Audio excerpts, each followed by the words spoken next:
You don't repeat the same mistakes because you're stupid. You repeat them because your brain is loyal, not to you, to what it already knows. That's the part nobody tells you. You think your mind is built to chase happiness, but most days it's built to chase predictability.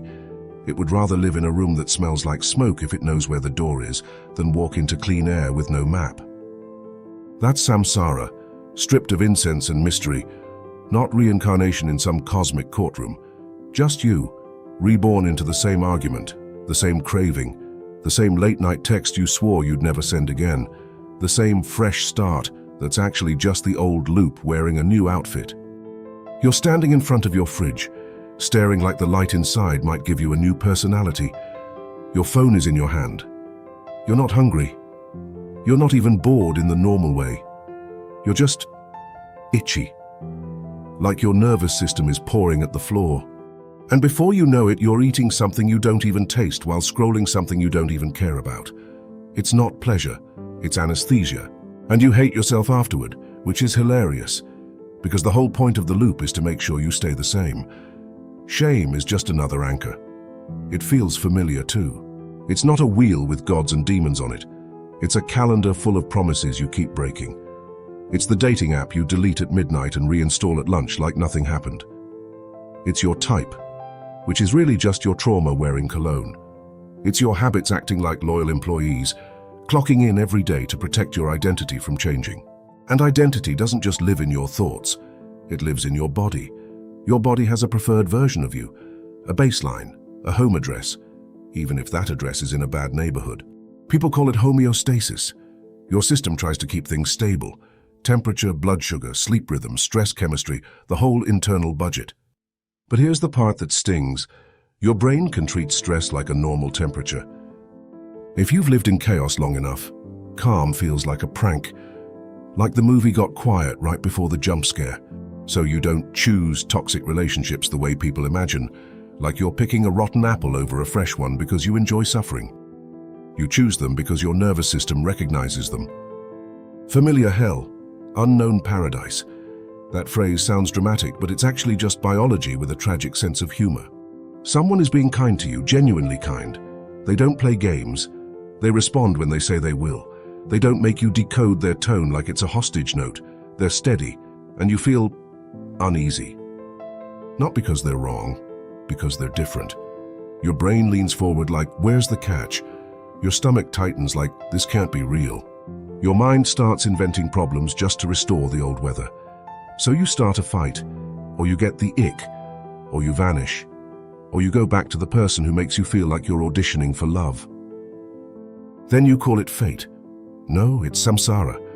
It's the loop that keeps your inner world consistent, even when it's costing you your peace.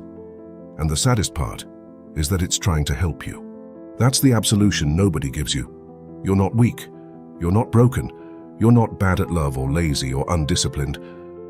You're adapted. Your brain is an ancient survival machine wearing modern clothes. It learned patterns in an earlier chapter of your life, maybe childhood, maybe your first big heartbreak, maybe a long season where you didn't feel safe, and it wrote those patterns into your reflexes. Now it uses them as a template, not because they're good, because they're known. First comes a trigger, something small, a feeling, a silence, a moment of uncertainty. Then comes discomfort, that raw, itchy, shapeless tension, the kind you can't post about because it doesn't have a clean story.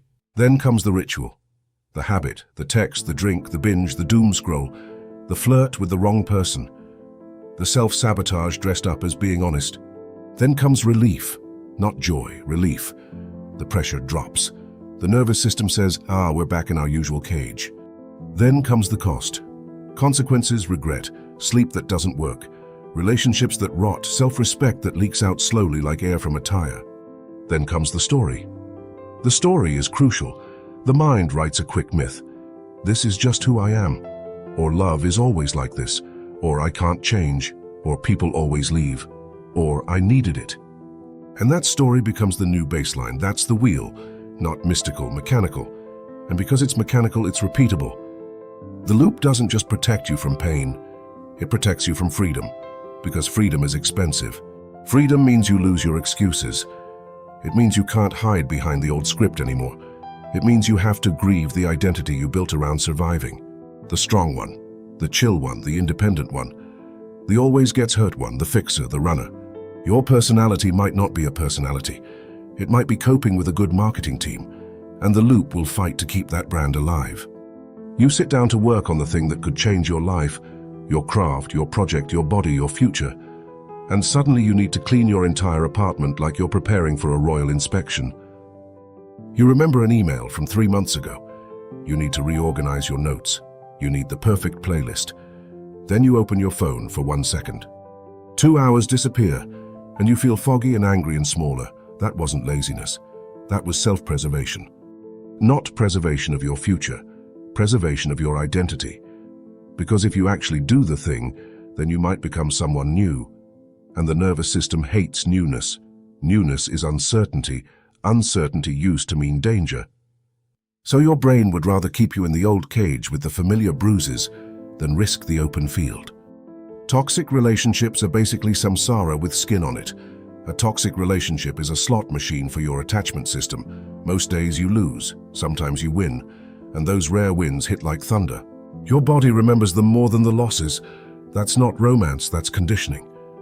Your brain starts confusing anxiety for chemistry. The constant decoding, the waiting, the highs and lows, that becomes the proof that it's real. Calm feels empty by comparison, like a song with no chorus. And if you grew up having to earn attention, if love was inconsistent, if approval came with conditions, if affection was followed by withdrawal, your system might have learned that longing is love. So when someone is stable, it feels boring. And when someone is unavailable, it feels magnetic. That's not you being dramatic. That's your nervous system treating love like a chase scene. You don't miss them. You miss the version of yourself you become around them. You miss the alertness, the focus, the intensity, the feeling that you're in something, even if something is just a slow leak of your dignity. Because inside the loop, at least you know your role. You know when to beg, you know when to perform, you know when to shut down, you know how the story ends. Outside the loop, you have to write a new story. And writing a new story means sitting in silence long enough to hear your real feelings. And that's terrifying. So the mind chooses the loop again. Sometimes you stay in the loop because it punishes you in a way that feels deserved. That's the hidden contract. If you have a low-grade belief that you're not worth steady love, not worth peace, not worth a clean life, then chaos becomes a form of loyalty to that belief. Peace would contradict it. Peace would force you to update your self-image. And updating your self-image is like moving your soul to a new apartment. You have to pack boxes you didn't know existed. So how do you get out? Not with motivation, not with a speech, not by wanting it more. You get out the same way you get out of any loop. You interrupt the sequence. You stop trying to win inside the system and start changing the system itself. This is huge. A lot of your bad habits aren't about seeking pleasure. They're about escaping discomfort. They're pressure valves. Your nervous system is a boiling pot, and the habit is the lid rattling. So start naming it in real time. I'm not craving this, I'm escaping something. That sentence alone breaks a spell, because now the habit isn't a mysterious monster. It's a predictable technician showing up to lower your internal heat. Then do something simple and biological. Delay without moral drama. Not, I'll never do it again, because that's just your ego trying to sound tough. Just delay. 2 minutes, 5 minutes. A walk to the sink, a glass of water, a few slow breaths. You're teaching your system a new skill, staying with discomfort without outsourcing it to a ritual. If you want out of toxic relationship samsara, you have to stop using your nervous system's adrenaline as a compass. Calm love can feel like nothing at first, not because it's empty, because your system is used to fireworks. When you stop living in a burning building, the quiet feels suspicious. You keep checking for smoke.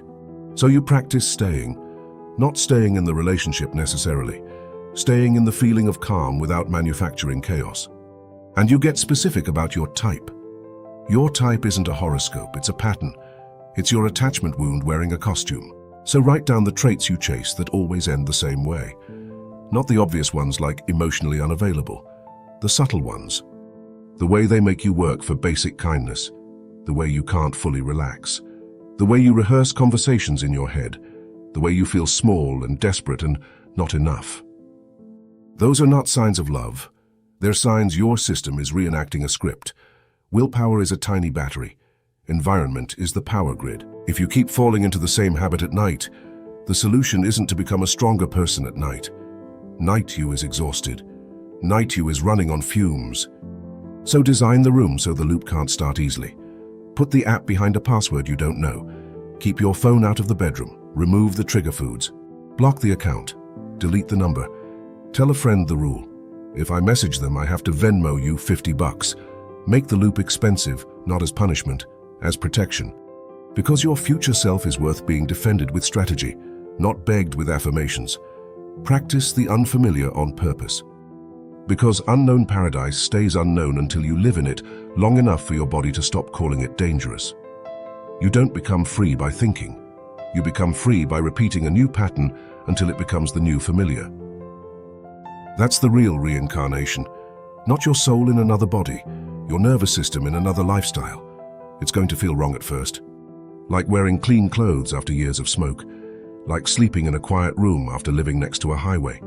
Like eating real food when your tongue is addicted to loud flavors. You'll be tempted to go back. Not because back is better, because back is known. So when you feel that pull, don't romanticize it. Call it what it is, withdrawal from familiarity. You're not missing the poison. You're missing the predictability, and predictability is a drug. You're about to do the thing you always do. Your finger is hovering over send, or your hand is reaching, or your brain is lining up the excuse. And for 1 second you feel that gray fog rise, that mechanical inevitability. In that second, don't try to become a hero. Just do one small act of rebellion. Pause long enough to notice what you're actually feeling in your body. Tight chest, restless jaw, hot face, heavy stomach, that hollow, buzzing emptiness. Name it like you're reading a weather report. Because once you can feel it clearly, you can stop treating it like a prophecy. The loop survives on unconsciousness. It survives on you calling it me. But it's not you, it's a program. And programs can be rewritten. Slowly, awkwardly, with relapses that feel embarrassing. With days where you go right back to the wheel and swear you're cursed. You're not cursed, you're trained. And training can change. So here's the haunting question I'll leave you with, because it's the kind of question that doesn't let you scroll away in peace. If the loop vanished tomorrow, if all your familiar chaos went silent, who would you be without your favorite pain to return to?